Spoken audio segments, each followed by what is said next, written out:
Thursday, and he's presented by Fitness Gallery. We appreciate the time, as always, Mike. Always looking forward to our conversations. I want to jump right into it with a question that I asked Cecil just a couple of days ago here on the show. Getting ready for the Raiders. We know what the Raiders looked like and felt like back on Thursday, November 6th. Are you expecting a similar game to that, or do we chalk that up to Thursday night football and that kind of leads to a less productive kind of game? Well, I think it's going to be still a competitive game, but a better played game. You know, that was poorly played on both sides, at least offensively.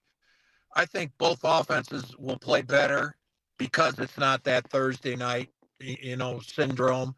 I do think that affected the Broncos in particular.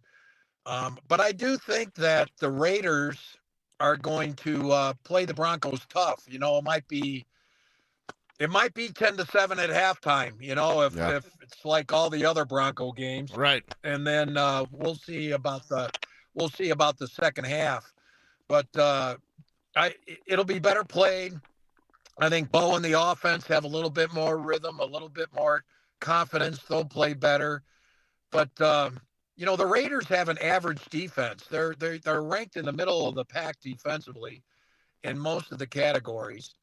And so they're not going to be pushovers on defense. And offensively, where they've really been bad, they just don't have any weapons other than Bowers. And that includes who I think's been the one of the biggest disappointments in the rookie class, Ashton Genty at tailback.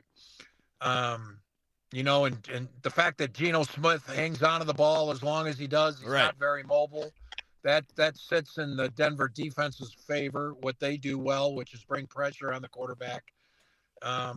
Still, I think they'll be a little better than what that Thursday night performance was. But, I think the Broncos will win. It just might be a 7 to 10 point type of win rather than a 25-point win that some Bronco fans might expect. Yeah, and definitely Broncos country wants them to beat down the Raiders every single time. But, Mike, coming out of the bye, you saw in the Commanders game more Evan Ingram. Is that something you believe we can count on going forward? Well, that was more a function. I mean, yes and no. I think now they definitely see what a productive Evan Ingram can do for the offense. So there's a little more confidence that way.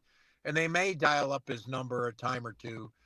But Washington played a lot of zone, and so it was, when you play a lot of zone, it's more the underneath type patterns. And that's where your tight end comes in. That's where R.J. Harvey out of the backfield comes in. That's even where Cortland Sutton comes in, as far as, he's kind of a third down, a 3rd and 6 type receiver with the skinny slants. It's not when you play a lot of zone, it maybe hurts Troy Franklin. He didn't get a lot of targets. So I imagine there'll be more zone defenses against the Broncos offense. But if they go man to man, whenever there's man to man, then I think you'll see more Mims and Troy Franklin than Evan Ingram. We're talking with our buddy Mike Klis from 9 News, at Mike Klis 9 News on Twitter. Make sure you're following him along there. Something else we talked about coming off of Sunday Night Football, Mike, was how the Broncos defense looked and the blueprint that may be out there now for other teams to use. Cliff Kingsbury clearly wanted Marcus Mariota to get rid of the ball in under 2 seconds, wanted to use the tight ends, and wanted to establish their running game. Is that something now that, hey, Brock Bowers, Geno Smith, just get rid of the ball quickly, try to get Ashton involved, even though he hasn't been a huge playmaker? Is there a blueprint now to have some success against VJ's defense?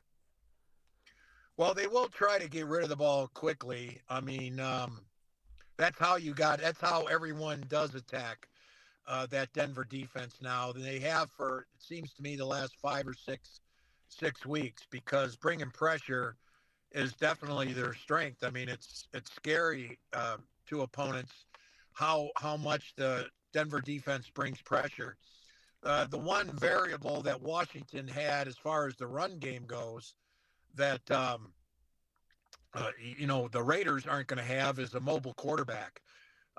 Mariota keeping the ball on the RPO is something that Geno Smith is not going to be able to use against the Broncos. So, yeah, getting rid of it quick. I mean, they wanted to get the ball to Brock Bowers before, and Vance Joseph doubled him True. and took him away and made him throw to the outside to the receivers, and the receivers could not get open. I mean, they traded Jacoby Myers, a Broncos killer over the years. They traded him, I think, 2 days before that game.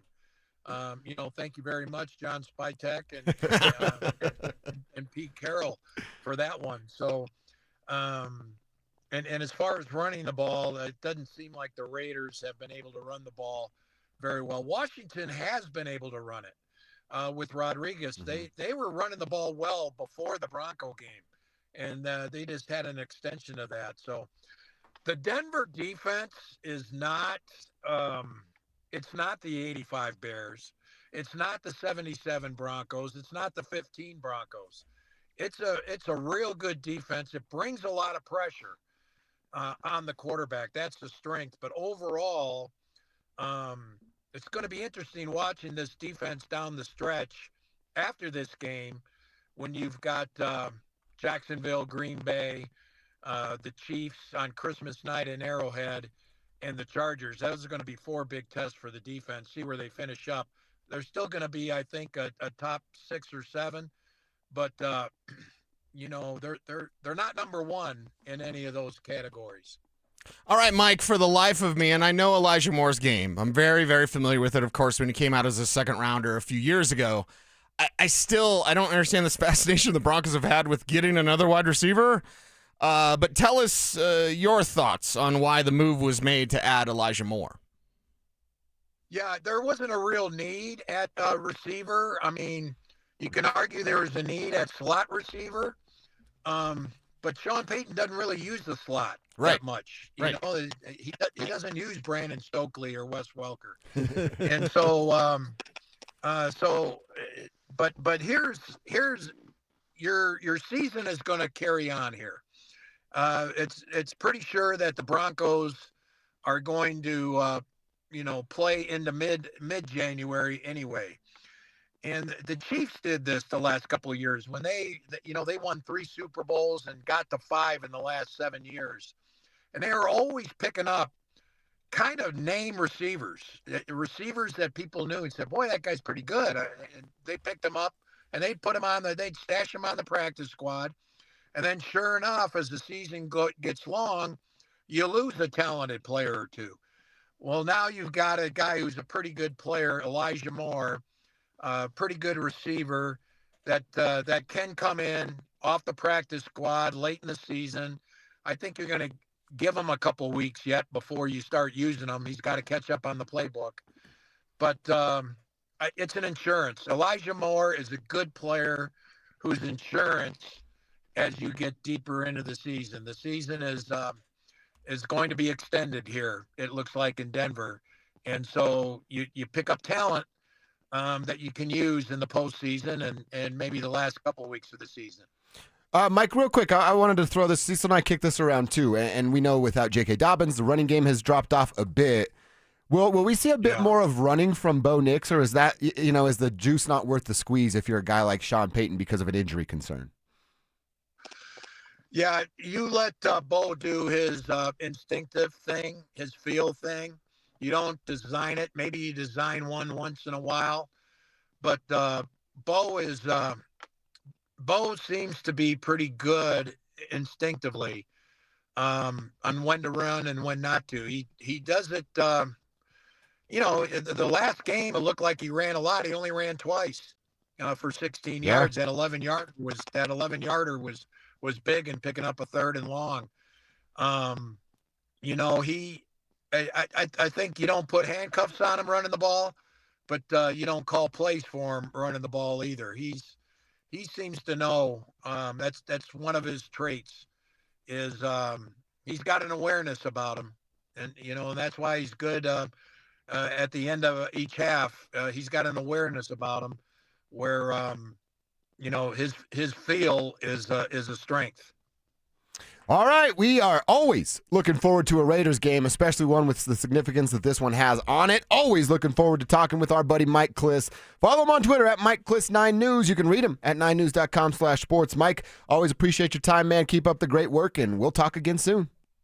Thanks, guys. There he is, our 9 News Broncos insider, Mike Klis, presented by Fitness.